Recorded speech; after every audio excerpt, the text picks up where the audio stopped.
So we're going to go back in time a little here. Right. So, you know, Emil said, how old are you now? And I said, oh, I'm not telling you, right? But anyway, this goes back many, many years ago. When I was trying to find a sati to travel with me on this world who had similar curiosity, and try to convince a Buddhist follower to hang out with sadhus. Not an easy scene, right? Anyway, Carol was, I don't know if she was just being nice or if she was, I think she was being nice, and she also had a curiosity as an anthropologist to come along with me. So off we set off to kind of explore. We got a assignment for, I think it was French Geo magazine, to do a story about the ascetics, right? So she came along to not only write that, but also to explore. So as I say, Pashupatinath is our then, right? It doesn't quite look the same 100% right now, but at that time period, you had the flowing Bagmati River in the Shiva temple, and as you all know, Shiva in his form of Lord Pashupati is the Lord of the animals. He would do anything to escape Kasi, right? Benares, where it's just kind of he was always bogged down there and loved to come up to Pashupati and be the ash-smeared yogi. And believe me, all the priests chased him about too, and he always manifested himself into kind of a deer lingam, and they never really found him. Anyway, it's not unusual to come across the divine sexual iconography of the extraordinary lingams inside Ma Gujaswati, the yoni, mounted here. So we wandered through the forests, and it was not unusual to come across these mendicants, or in this case a Shaivite, going through the Mirgastali area. And we went up to this particular man. His name is Lakshmi Narayan, but now he goes by the term Pagalinanda. Pagali is actually an Agori. And we went up to Pagali and wanted to ask him a few questions about being a sadhu, right? What is it like? How did you become a sadhu? And so on.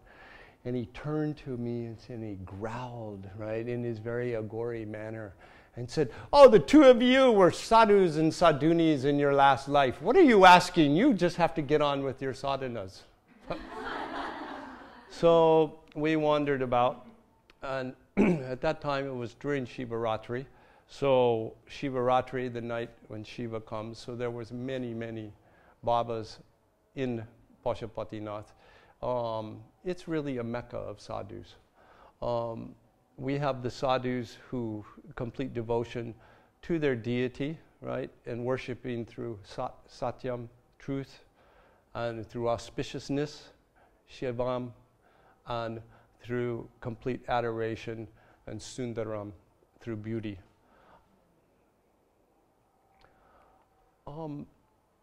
Rampuri, why did I bring him up?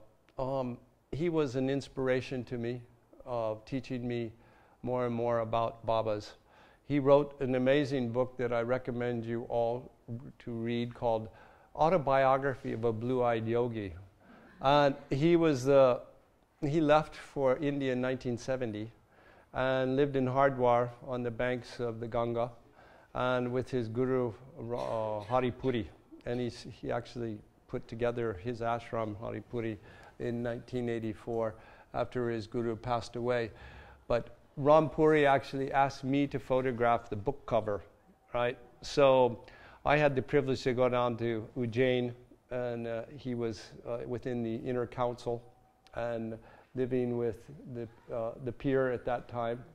And I was just absolutely blown away, right? To go into this inner sanctum of Dattatreya Akara, and with him ushering me through and cutting through all the protocol and watching this whole mandala of sadhus come together. Rampuri was one of the first initiates, Western initiates, to be accepted as a Naga Baba in the Juna Akara tradition. Anyway, I mentioned about Sandra, right? Sandra lived in Kathmandu. I showed you her book, Wandering with Sadhus. And this actually is Pagalinanda, who was the first sadhu that Carol and I met, walking through that forest there, teaching Sandra, Emil, would suppose. Anyway, we have a wonderful community in Kathmandu, and a part of it is the Babas and all the other extraordinary traditions of peoples that wander through our lives there. Without a doubt, my initial attraction to sadhus was visual. I didn't understand anything, right? They were a complete enigma to me. They were a walking question, right? What is this?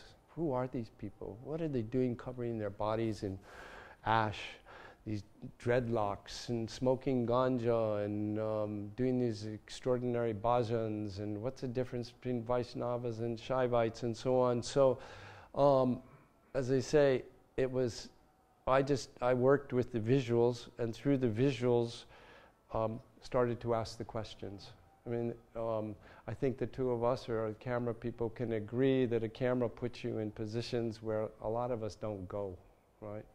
It requires a presence, and then sometimes prior to taking the photograph, you can ask, or in my case, I like to try to capture a ritual time when things are happening, not necessarily here, this is more of a portrait.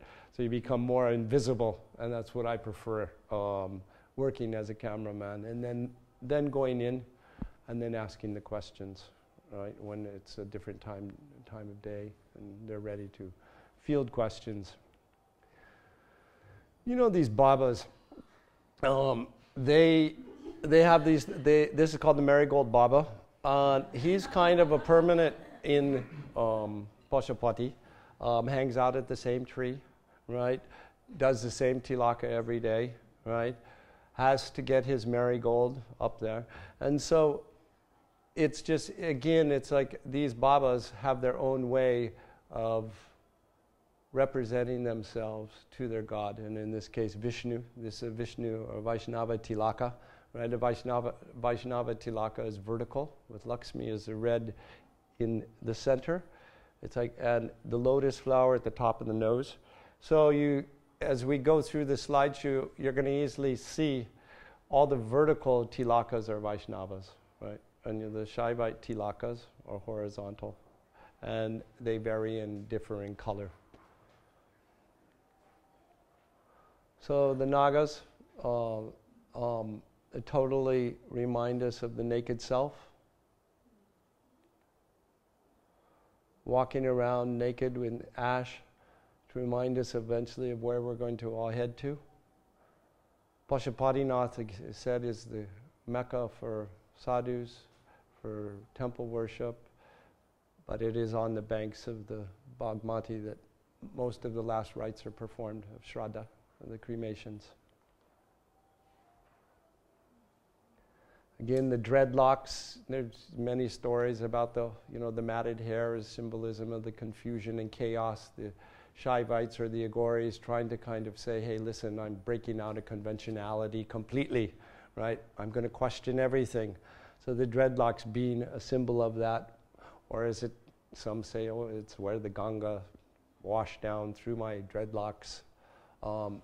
This matted hair, Baba, these tilakas, in this particular case, he's wearing the mantras actually printed on his, or designed on his forehead. So it's really, it's imprinted. So the white tilaka is more of, again, the sign of purity. The yellowish color, intellectual attainment. You start to identify different colors and different meanings through these tilakas. Watching the whole process of a tilaka going on here, they get the gopi chandan, they get the clay from sacred pilgrimage sites, and they have a stash, and then they slowly mix it up, and on goes the tilaka. It's the first things they do in the morning is they bathe, obviously their body, but their soul. They believe in their body as a receptacle for welcoming the deity in. And so it's before we go out, we want to do ourselves up beautifully, right? And for our God, for our deity. And once we've done that, then we start our practice, right? And in this case, in the kind of the pecking order of their daily routines, it will be the bath, and then it will be the painting of the tilaka, and then it will be the pranayama and asanas. There's 12 places on the body that they place the tilaka, and it's usually, you don't necessarily have to follow suit in order of, I forget the Sanskrit term for a specific recipe of the tilakas, but it has to go on 12 different parts of the body, and certainly nothing below the waist. So it's on the forehead, and it's on both shoulders, lower arms, lower back on each side. Your navel chakra, which is Vishnu's lake. The heart is Shiva Shakti. The head is Brahma Shiva. The Fontella is the living ground of Shiva.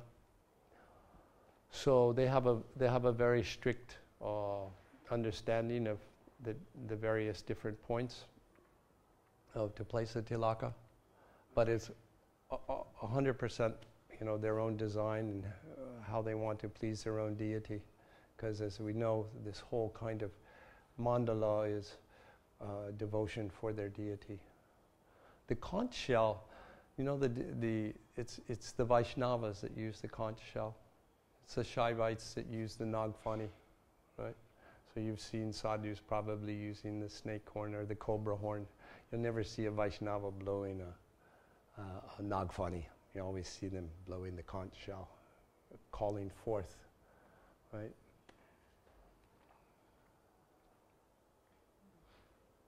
The beautiful tilaka, the Vishnu's sun discs on the shoulders. So you usually find a conch shell, sun disc, a lotus, form of Narayan. Is that his Brahma thread? Say again, I'm sorry? Brahma thread? Janai. Normally, at the time of initiation, you cut your janai, but this particular sadhu still might be in the grihastha, right? Which is that's a likely sign of a grihastha, householder.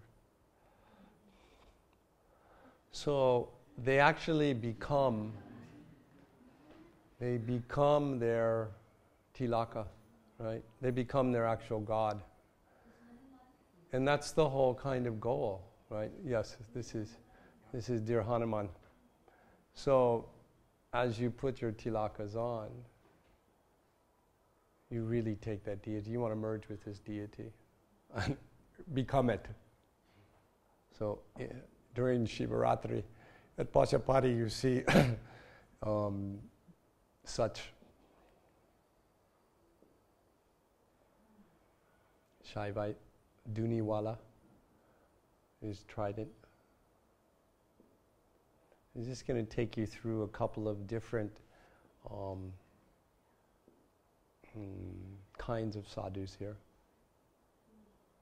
Vaishnava.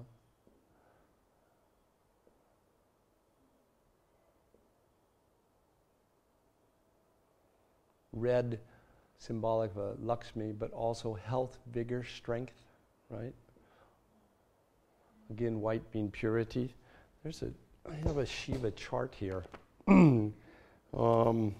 For I actually work for Hinduism Today. I'm their main shooter. It's a group of Nath Babas out of Hawaii. And it is my greatest assignments that I ever get to go on. I don't get paid, right? But they send me to all these festivals. And I've learned, I've been one of the luckiest persons to go to many, many of the Hindu festivals around Asia. And anyway, they keep me updated with all the literature. I should know it by now. So bright orange, intellectual aggressiveness. Light orange, red, love of intellectual mastery. Excuse me.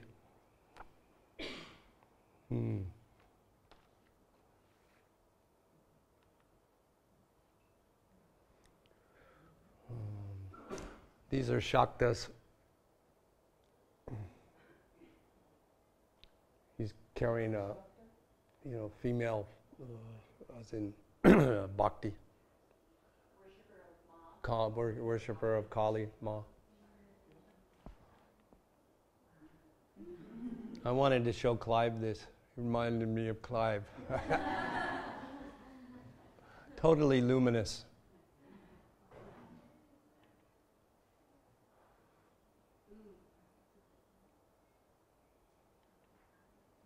Tantrika.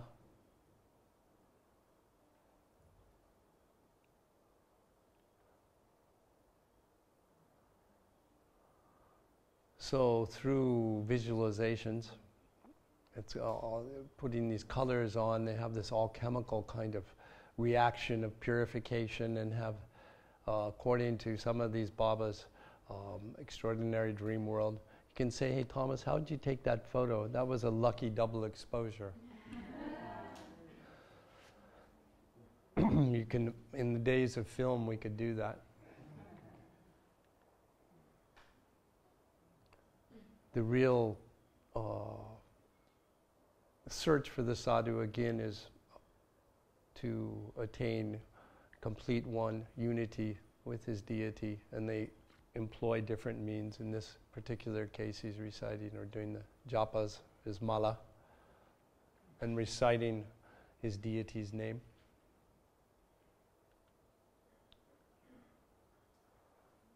This was actually a very lucky photograph. I sent Emil a black and white photograph that I saw on his desk the other day, and I don't see this very often, but obviously when you see a Baba doing a Panchagni tapasya during Shivaratri, this kind of tapasya, with a leopard skin over him to show that he's taken the power of the leopard, right? It's within him, he's become one with it. But this was quite a find within that tapasya world at Pashupati. I'll go more into talking about the Panchagni tapasya. Then you have these outlandish behavior, these crazy costumes, and these like harlequins jumping about and making fun of reality and just kind of breaking through any kind of social convention, obligations. His name is Hanuman Das, the one sitting down. And he actually read through class 10. And some of the books, obviously being the Bhagavad Gita and the Ramayana, brought him close to his deity. And he, at that point, decided to take on the Banastami, a life as a forest dweller. Hanuman Das was absolutely my favorite. Sorry, Hanuman Das passed away this year at 104. And you can see with his jata, gives you an idea of the age of a particular Baba, ascetic. And this is Yadav, or I forget his first name. Anyway, it's his chela. So when Baba turned that ripe old age, you can imagine these guys need chelas, right? Assistants. And the Baba passed on all of his knowledge to there's actually two of these chelas. And very sad story. They were shot during the insurgency on a trip to Muktinath, which is a pilgrimage site, and they were given money and to stay in lodges, but they didn't want to stay in a lodge, and they went into the forest. And during the insurgency time period in Nepal was a very torturous time period for all of us, right? And anyway, they were shot by the army. The two of them, not Hanuman Das, but both of his chelas. And very sad. But Hanuman Das, he was first a Shaivite. And he came from Mahotri in Bihar. And he was born into poverty. His parents couldn't send him to school. And he went up through Assam. And he told me stories about being terrified by the wild elephants. His guru was very hard on him. He was an Agori. And pressing him to do things that, as a 20-year-old, would not regularly do. Anyway, he stayed on that Shaivite path until he was 40. And then he came back to see his family, his mother and father. And they were both passed away. And at that point, he decided liquor and meat was no longer partial to his diet. He wanted a complete change. And it would be a question you all might ask, can you change and take on new vows? Because normally in these power spots of during the Kumbh Melas where you have these big initiations, you take on the vow of your sectarian affiliation and you receive your mantra from your guru. But in this case, he took new vows, Vaishnava vows, much softer. And he took up residence at Pashupati. And he was a regular fixture as well. Great teacher, one of the softer Babas I ever met at Pashupati.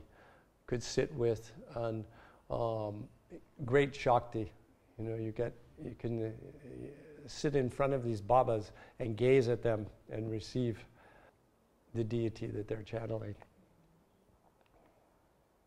Mahanta, again, another form of this amazing Sri Bindu, the seat of origin, during one of the Allahabad Kumbh Melas. He was how do you say a standing Baba? Karaswari. For 28 years, right? He wore a chastity belt and was a standing Baba for 28 years and then gave it up. Incredible tapasya. These, sadhus, being with these sadhus, I said, they're scary as well. And, to be spending time with these tantrikas or these agoris who are living near the cremation grounds, or in this case, this is an Hanumangat, and I was down in Benares, and I was totally mesmerized by this Shaivite who's Mahanta in front of the fire. And I walked the Panch Kos around Benares with them. There were about 14 of them. So I became, they accepted me, became familiar. And anyway, I took on, I spent about 2 weeks with this group of Babas. And it was amazing. It was a real family, just like, we all are here. They all had their duties, but they were duniwalas. So some person had to bring the flowers, right, to do the duni up. Someone had to do the cow dung. Some person had to pack the chillum. Another senior moment about his name. Anyway, he was a terrific musician. Geoffrey, you would have appreciated how he played the harmonium. And that was a part of the pleasure of living with them as well, is early morning and late evening, listening to the bhajans in front of the Ganga. And then you had these really outrageous, wild ones, right? The warrior, the Nagas, who are, as you all know, kind of the protectors, right? The wild Naga sannyasis, and they protect their mahants, and you don't cross them. You'll see later during some of these Kumbh Melas, if you get in their way, it's a tsunami, and you just, you have to head south the other direction. But here he is with his sword and his Nagfani. And it solicited me to take this picture. What a wonderful blue, huh? Yeah. Orange. This is during that time period in Benares, the Nagas getting ready for the parade.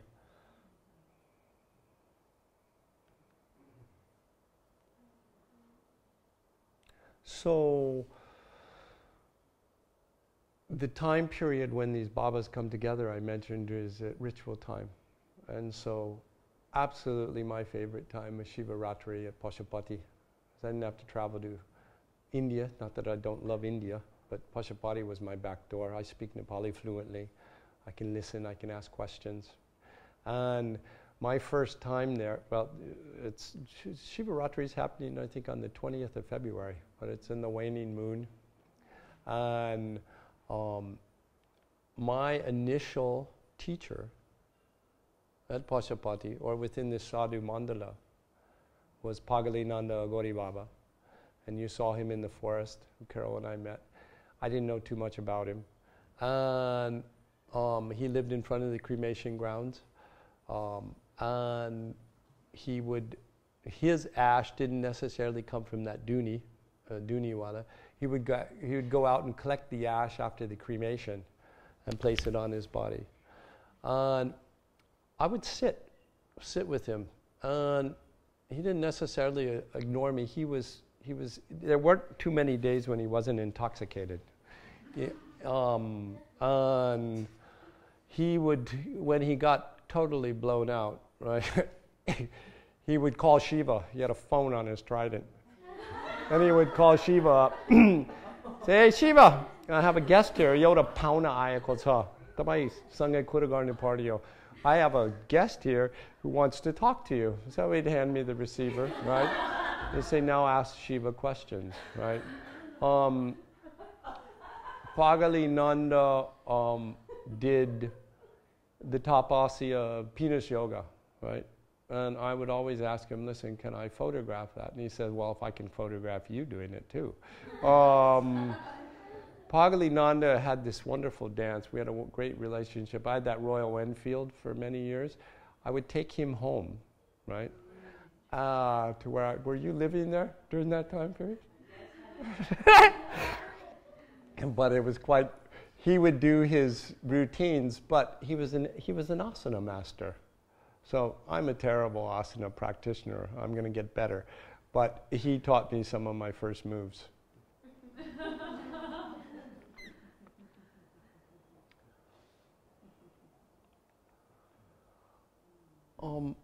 Going into the origins of the sadhus, we heard about the great renunciates, right, that Emil talked about, going back to the Vedic time periods, the Upanishadic period where during its real zenith in the 3rd and 4th century BC. But this seal that David Gordon White wrote about, he disputed it being Shiva sitting on his mount. He thought it might be just showing a royalty seal. But I looked at this really hard today, and those are buffalo heads, buffalo horns, and it's a top knot, as in kind of, you can think of it as a trident. You can think about Shiva as the lord of the animals. He's surrounded by animals here. He's in Padmasana, right? And he's also got an erect penis. Right, so it's like, you know, this goes back to, I think they were dating this seal back to 2700 BC. So you had certainly references to this strong ascetic practice back then, which developed, and then as the Aryans chased people out and coming slowly down to India. Right, and it was really of this, I said, I don't want to use the word untouchable, more or less the marginalized groups that practiced on this edge away from the, you know, the more priestly and the more, how should I say it, the Om pujas that were going on of you know, Emil talked about the ritas, on how we kind of get in tune. So it was the fire worship to Vishnu, but on the fringes were these marginalized groups, and slowly they were accepted in.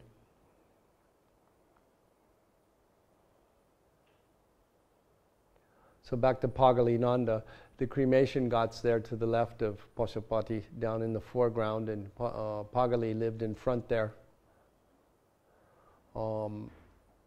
I was talking to somebody today, excuse me, about just the fascination with death and how different traditions dispose of their loved ones. And certainly in Pashupati, you see here the last rites of Shraddha of the Pitambar cloth being draped over the corpse. And in this case, within this tradition, the youngest son has to burn his mother, and the oldest son cremates his father within these rites. So sitting with Pagali Nanda and being down on these cremation ghats, one got to observe and then watched Pagali. You know, the sadhus, at the time of initiation, they renounce, they die. In the sense of, at the time of their actual death, the sadhus are never cremated. They're actually the preferred method of going on to your next life for the sadhus is tying a stone on and throwing them in the river. Tying a stone onto the body and throwing them in the Ganges or throwing them in the river. Or, in other cases, they're in Padma-asana and they dig a hole and they're placed in with salt and a spike goes through their head. And this Pashupati is completely lined with a lot of these old graves, fresh ones too, of the sadhus. So Pagali Nanda, our initiation went on as an Agori. You hear about these people, or the Agoris, practicing necrophilia. And his particular Baba, Ramnath Agori, a picture of him to the left, was allegedly was caught consuming the limbs of the corpses, and fell off the ghat and drowned in the Bagmati, as the story is told.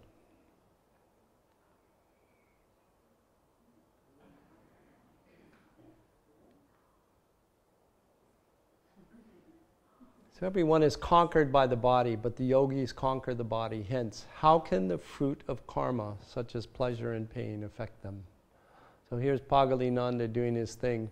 You all have heard about, the self-mortification to break the fetters of any kind of sexual desires, anything that will distract. So quite the opposite of what we heard tonight with the beautiful music of Vidya.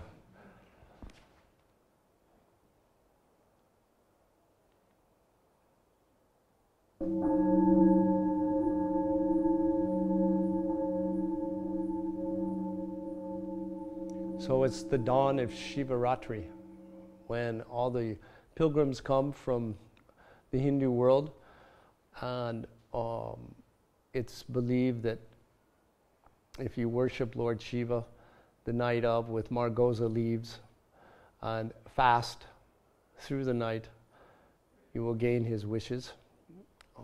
You can see the pilgrims that are lined up in front of the most beautiful Pashupatinath temple. It's had many. This particular one was built in 1769, but it was certainly there were previous temple structures there. The first kings of Nepal, which were called the Kirantis, they existed in about the 4th century AD in Pashupati. So purifying the body and the soul before entering into the temple.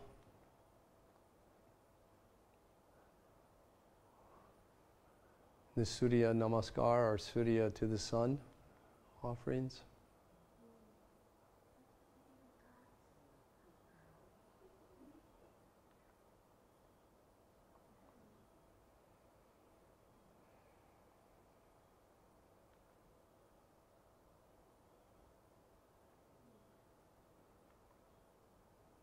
It's a bit of a push factor here in the sense you ask about the homeless or the handicapped. It's allowed, or I should say respected, by pilgrims, by the Hindus, to have what would be a homeless beggar tossed away if he is taken in by a guru and taught mantras and has his own worship.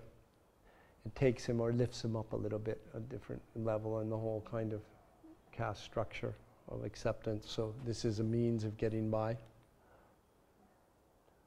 This particular sadhu had polio. Ghostly, huh?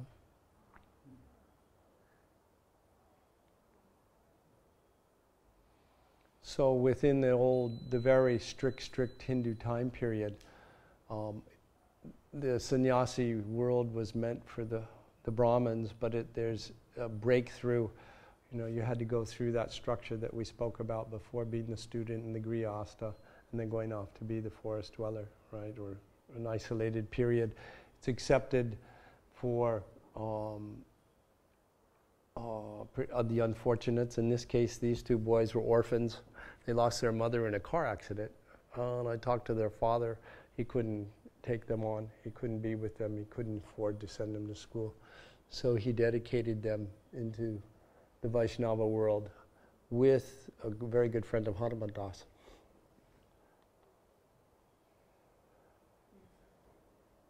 So you can, throughout the Kathmandu Valley and surrounding areas, you see these absolutely gorgeous, wonderful, beautiful, sensuous statues of Lord Shiva with Parvati and their faithful vehicle, Nandi, was believed to have kind of written the Kama Sutra. He's quite close to old Shiva and Parvati, closer than they probably wanted him to be.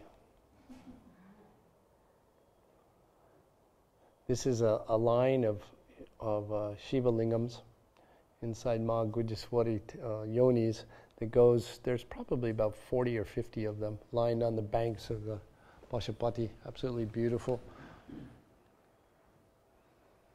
This is on the interior of Pashupati, as even if you're a Western Hindu and taking vows, you're not allowed to go inside. So this is about as close as I've gotten, looking in and seeing this tremendous Nandi, the bull, in front of the Shiva shrine.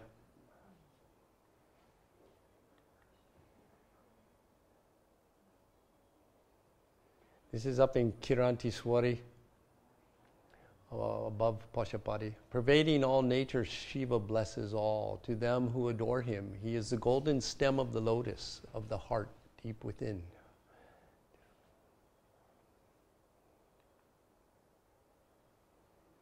Of course, you all know about the story of Ganesha, right?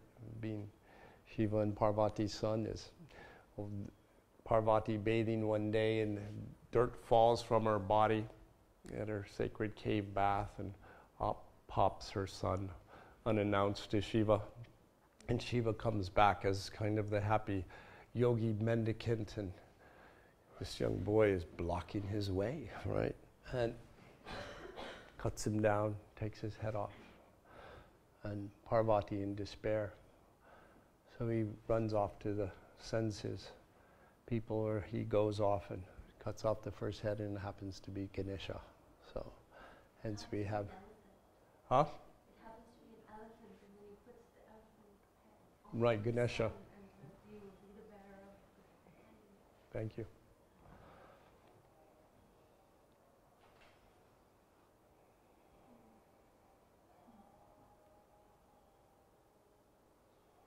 Another picture of Hanuman Das. So within this body dwell the seers, the sages, all the stars and planets, the sacred river crossing in pilgrimage centers, and the deities of these centers. In it whirl the sun and the moon, which are the causes of creation and annihilation. Likewise, it contains ether, air, fire, water, and earth. He who knows all this is a yogi. This is no doubt about this.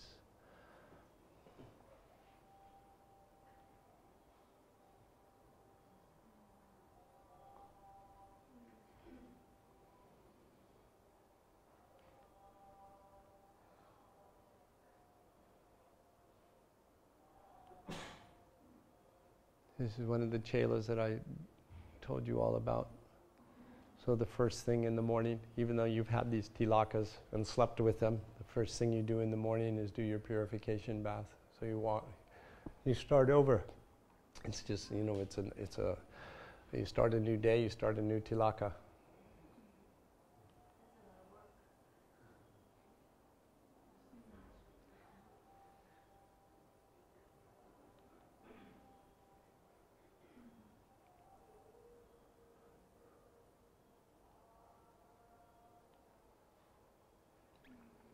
So these were his two chelas.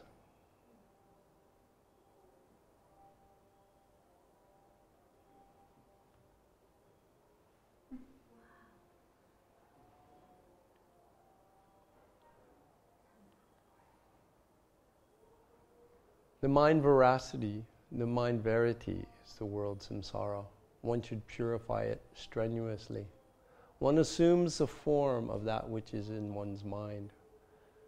This is the eternal secret. Maitri, Upanishad.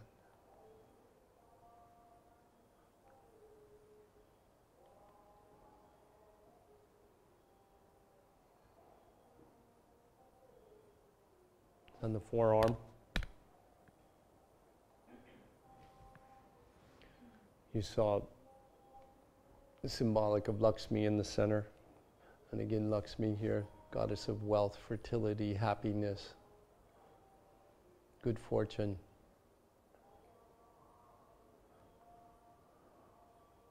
Again, literally printing mantras on one's phone tela.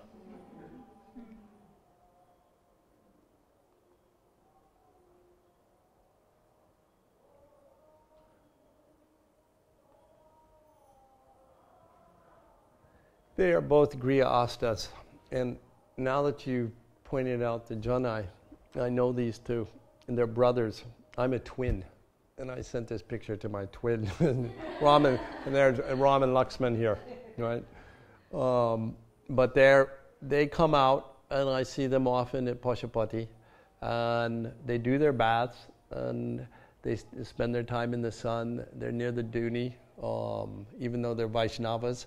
A lot, it's the Shaivites that are real Duniwalas, but in some cases, the Vaishnavas obviously living in this Dharamsala area, they do have their fires, but they disappear at night.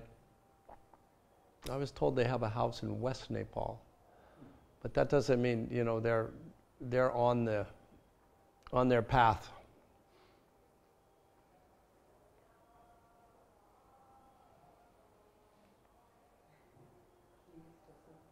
So you can interpret this as the bow of Ram and the arrow. So iconography from the sacred books. This is the Dudiri Baba, and his sadhana is to only survive on milk. Two glasses a day. So faults should be burned off by breath control, guilt by concentration, addictions by restrictions, and unlordly qualities by meditation. The Vaishnavas have a sattvic diet, trying to keep as pure as they can. This is quite a improvised cooker. So the Duniwala is, you can kind of just think of it as the cleft in the ground of the yoni, and it's fed continuously, and the embers are kept going, and it's from this ash that vibhuti is spread on the sadhu's body. So you think of the Duni as the female yoni. So looking like Medusa with their wild, disheveled, snake-like dreadlocks, the sadhu's hair provokes dread and attraction, symbolizing the matted confusion and chaos of this world.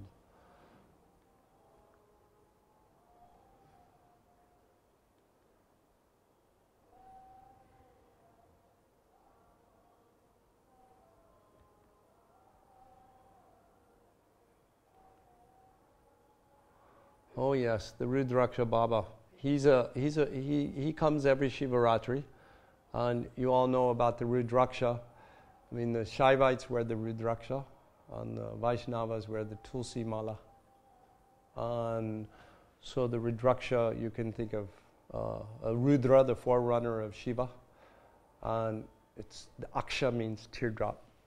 And so it's really Rudra that shed a teardrop after looking at the world of brazen, not necessarily destroyed, but certainly changed in ways that he didn't like.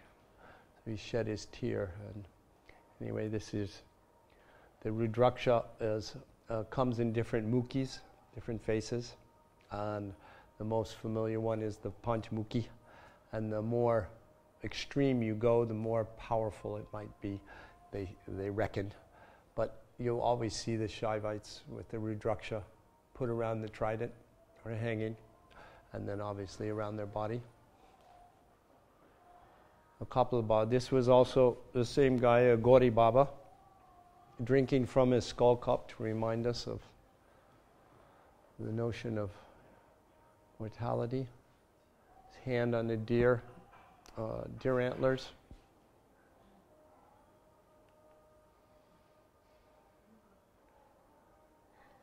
So Ganja is believed to aid seers in the comprehensions of this world as Maya. The Shaivites are definitely imbibers of plenty of Ganja.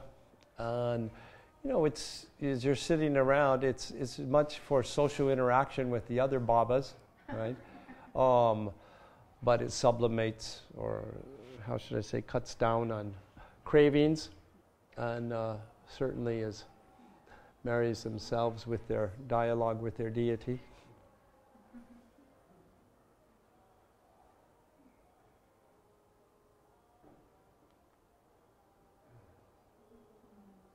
This is the Agaya Tilak, right? The omniscient eye of Shiva on the Fontella.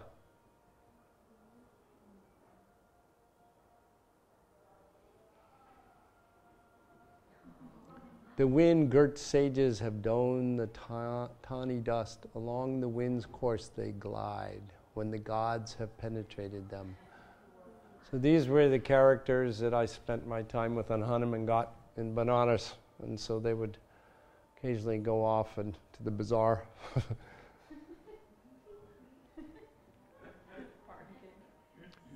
This Rajapuri was a tremendous asana practitioner at Pashupati and had this extraordinary jata. So he allowed me to work with him in a studio in situ.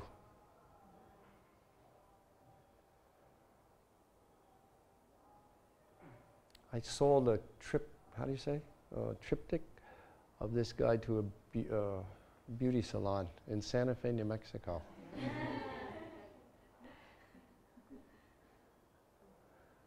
Without his permission or motto release.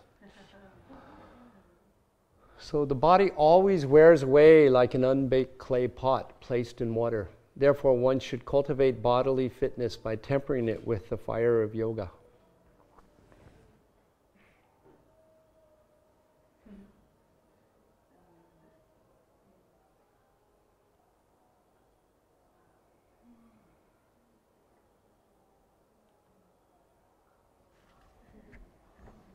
For the wise person, the body serves as a vehicle that can transport him swiftly in this world and is known as a chariot for attaining liberation and unending enjoyment. Quite the contrary when you think about what they do to their bodies.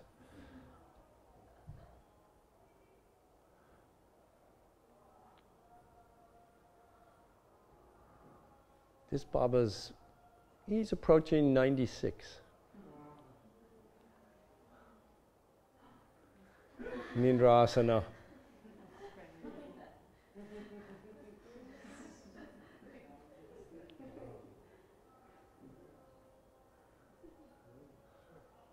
So I guess we got to continue to practice our yoga to keep a body like that, huh? Do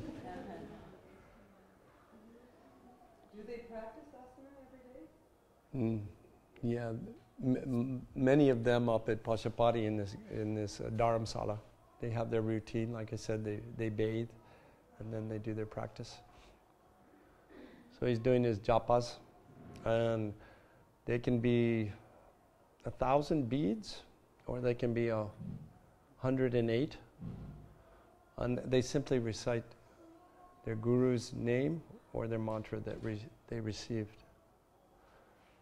Worship without truth is worthless. Recitation, japa without truth is worthless. Asceticism, tapas, without truth is likewise worthless, like placing seed in salty earth.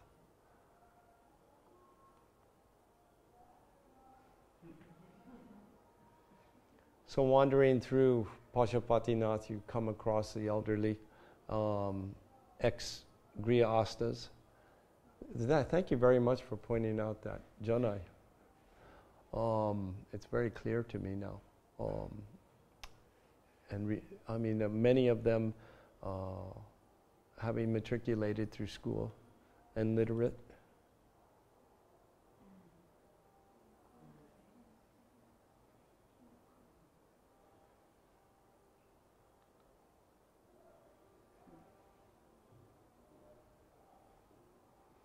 He's the bhajan master.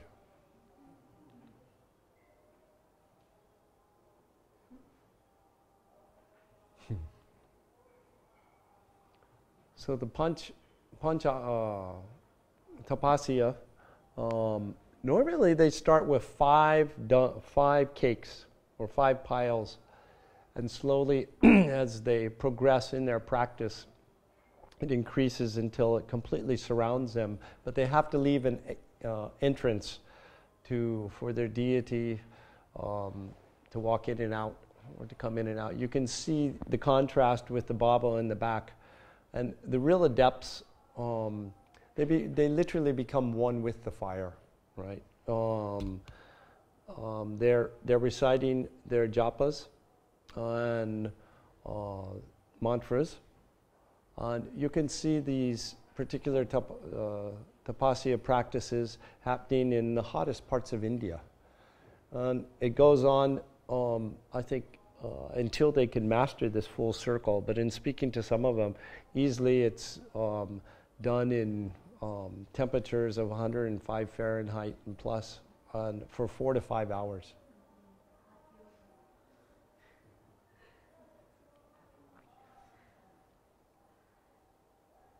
So whether or not you reach the pinnacle of yoga is God's grace, such is the way of salvation taught by the great Nandi. If you subdue the 9 deceptive senses, you may well mount the steed of truth. Again, some of the Vaishnavas that are practicing Panchagni Tapasya. This is a Karati Swar, a standing Baba. Normally they do it near trees. As they want to blend in with the tree, their legs swell up and their feet turn into kind of like roots, right? But they're literally, they're able to, through the recitations of their mantras, get over their painful time and to completely absorb it in dedication to their guru. And it's not given by the Mahant or the master. It's them burning off their karma. Right? It's self-chosen. This is a Ekabaha, a one-armed that I saw in Hardwar. And it's thought of, the closer it is to your head, it's thought to be more, I shouldn't say correct, it's more esteemed. But it's kept for 12 years at the minimum. And then the practice has to be finalized, but you have to bring the arm down. Heavy, heavy. I've never seen it happen. Again, this is Brahmagiri. Brahmagiri does his, taming of his sexuality by curving it with his trisul. Brahmagiri influenced me incredibly in my sadhana to photograph sadhus. He came up to me after he allowed me to work with him in other ways, and he said, our yogi tradition won't be around in 50 years. Keep at it. Things are changing, even though if you think about India with the population as it is and over 5 million yogis, but things are changing very rapidly. Right? So everybody likes pilgrimage. These are the Mahants on pilgrimage to Benares, right? For Shivaratri. They come in bullocks and buses, and the royalty standing high, sitting high, and all the crowds come in to greet them. They come out of the hills, the mountains, during this particular time period. The Mahants riding elephants. So they come to beautiful Benares, Kasi, the city of light, the dwelling of Lord Shiva. He may make millions of pilgrimages to sacred sites or freeze his body in Himalayas. Still, none of these is equal to the worship of the Lord's name. So we were talking about Surya Namaskar.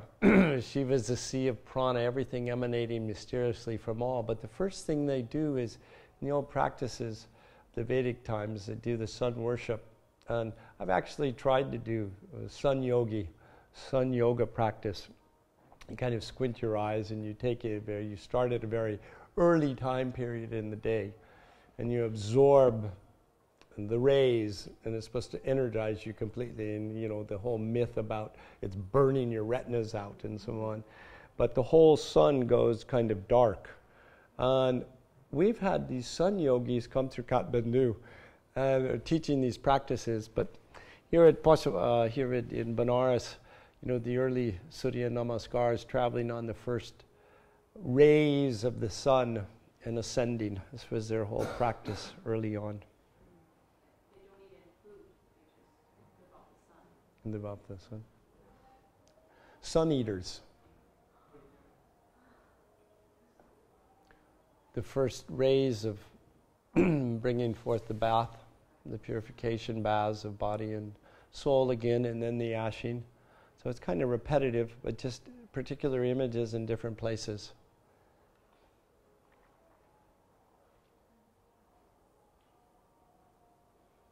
Not quite sure about me.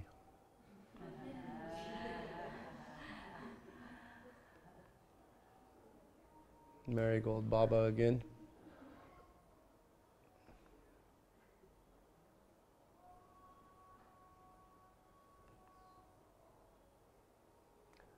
On the Panch Coast walk, we stopped at certain power spots, and here you see one of the gurus.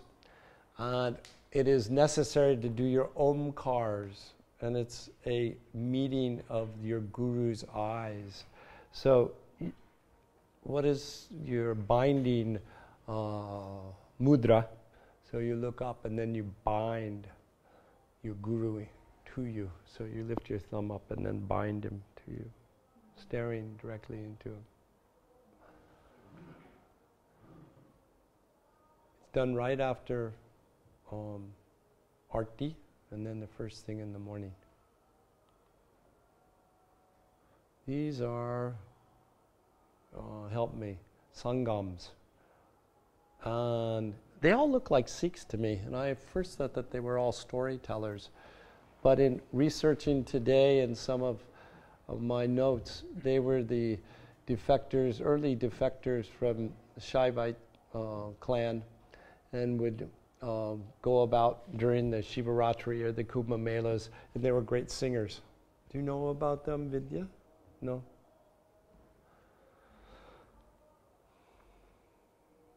So you saw a picture of this particular Baba and his clan before that I showed you, and you have the whole retinue here. So everybody had his place, and you even have a Karati Swari, standing Baba. So he gathers, he's considered their Mahant. I talked about the Nagfani before, employed in the days to scare the wild animals away. You always see Lord Shiva, the cobra, around his neck, not as real, I mean, obviously decoration.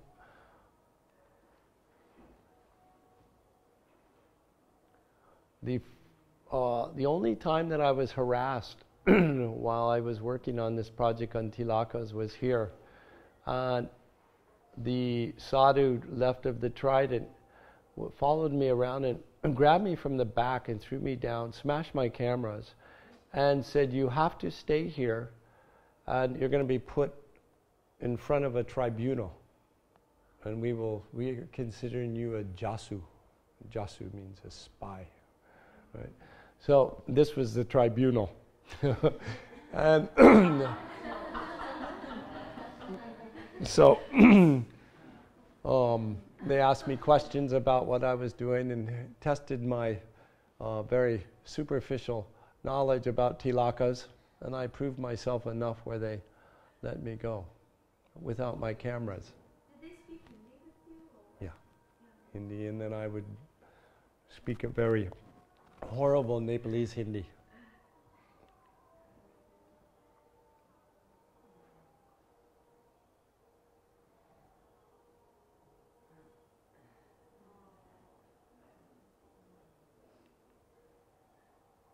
So we'll go on to quickly on to the Kumbh Melas. I've documented 3 of the 4 in Ujjain, Hardwar, and Allahabad, not in Nasik yet. And so the one that I went to, I raced from Goa after doing a retreat in 1989 to Prayag, which is where is the confluence of the Ganga and the Jamuna. And at that time was the largest Kumbh Mela gathering that had ever taken place of 15 million people. We know about the story about the whole kind of Kumbh Mela, of how the Devas and the Asuras were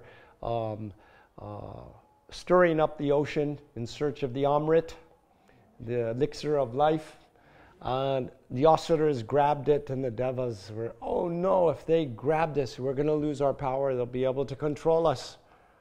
And Lord Vishnu intervened up above, distracted the Asuras, and the Devas grabbed the Amrit, and it was in a kumbh, it's in a vessel. And as they were going off, there were 4 drops of this Amrit. And it dropped on the 4 places of the Kumbh Mela spots, as you see, as in Nasik, Allahabad, Hardwar. And so it brings together the masses of people over a period, it happens, every 12 years is the Mahakumbh, and then it's broken down into other kumbhs every 6 years, and then there's other kumbhs 4 years, and they circle amongst, or they rotate. But the Mahakumbh is only held in Hardwar and Allahabad. And I believe some people went, this year to the Hardwar, last year, yeah? The poisons that were turned up is believed to have been swallowed by Nilakanti, Shiva. It's showing him his blue body.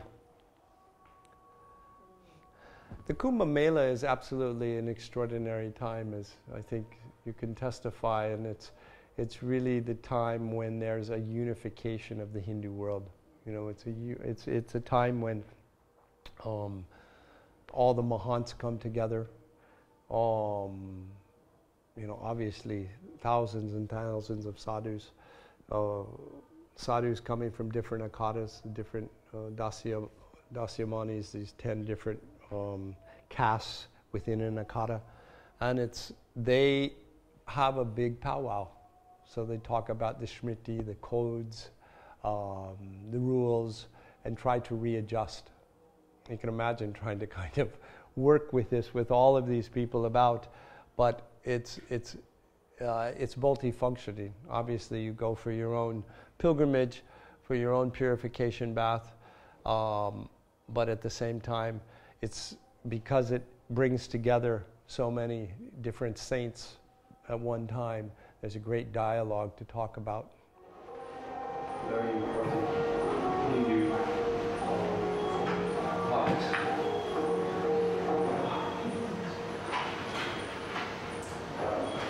wearing a chastity belt. You saw this Mahant before. He had been standing for 28 years, so he has to be guided by his attendants. This was where I told you don't get in the way of the tsunami of Nagas that are returning from the sacred bath. This was the cover shot of this Wandering with Sadhus. And here's this Ekabaha Baba.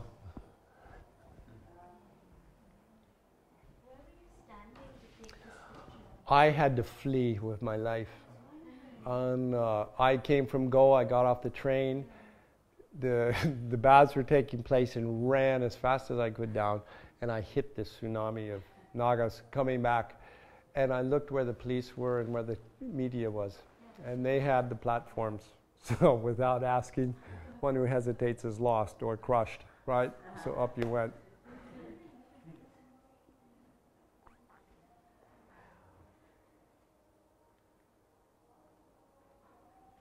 So rain or sun, the tapasyas continue.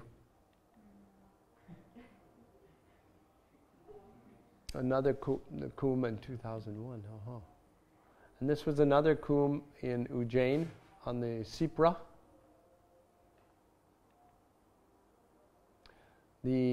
At the time, initiations take place. So again, it's that time where you basically cast off your old self and take on your vow, your mantra from your guru. You shave your head. You leave behind your old life.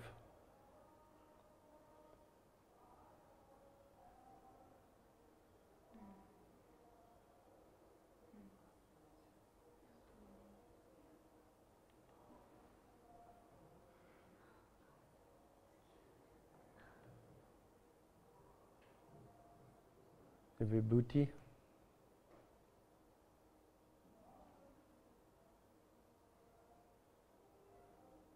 Considered the ambrosia nectar of the Guru's precepts instantly cures the diseases of delusion.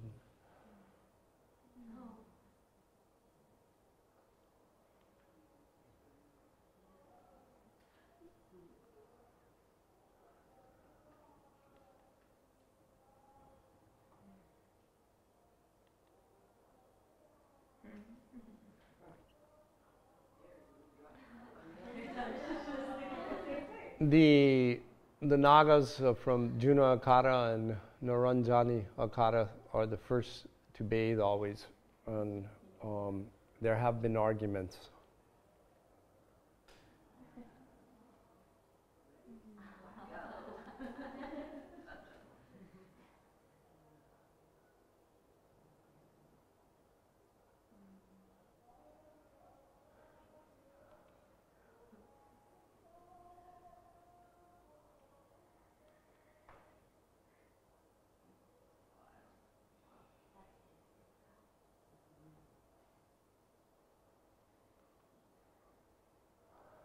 So this was during the time Rampuri had invited me down. So this is the inner chambers of him working on his computer or his book draft. But that's not to slight him by any way.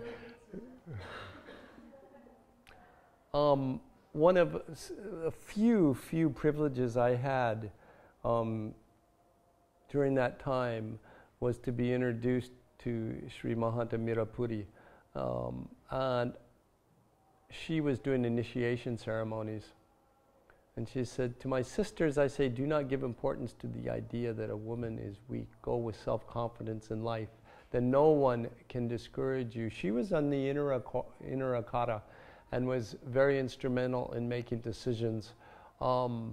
This was during the insurgency period in Nepal, and there was a flood of youth, both genders, leaving Nepal, and I came across some of the Nepali women taking the vows with this Mahanta Puri.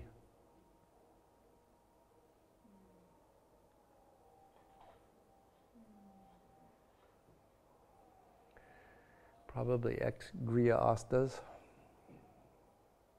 And this was one of the initiations that takes place. So very similar ceremony, the haircutting ceremony, and all of the sisters in your, with Mahanta Puri, all the sadhunis, they get ash from the dhuni and they spread it over the body of the new initiate, and the clothes are given. And she starts her new life.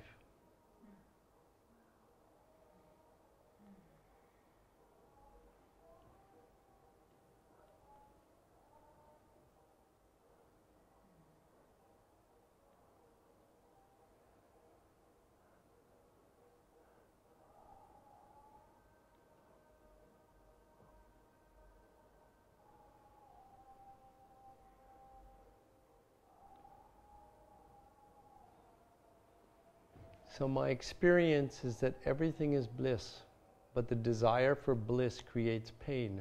Thus bliss becomes a seed of pain. The entire universe of pain is born of desire. Give up the desire for pleasure and you will not even know what pain is. This is Arti and the Sipra.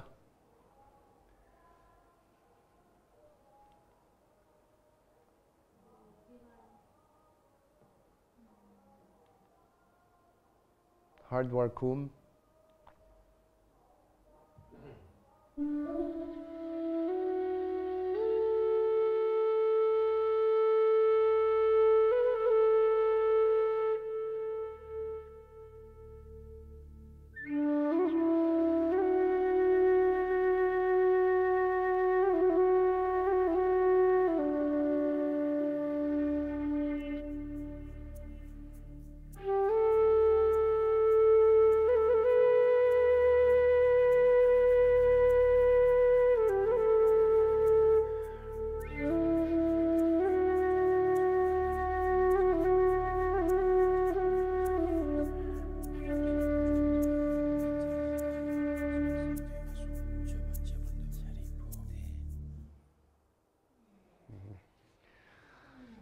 Basta.